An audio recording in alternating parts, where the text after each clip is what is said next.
राज्यातील पात्र शेतकऱ्यांना 2 लाखांपर्यंत कर्जमाफी। अर्थसंकल्पात मुख्यमंत्री फडणवीसांकडून शेतकरी कर्जमाफी योजनेची घोषणा।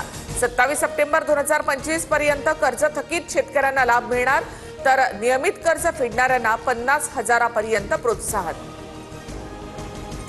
शेतकरी कामगारांसाठी हा फसवा अर्थसंकल्प। कर्जमाफी योजनेमध्ये पात्र अपात्र असा शाब्दिक खेळ।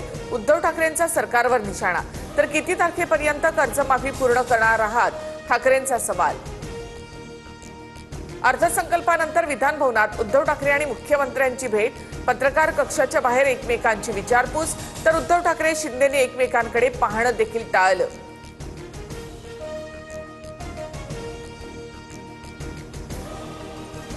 दिवंगत उपमुख्यमंत्री अजित पवारांचा भव्य स्मारक उभारणार। अजितदादांच्या नावे गतिमान नागरी सेवा पुरस्कार देण्यात येणार। मुख्यमंत्री फडणवीसांची घोषणा।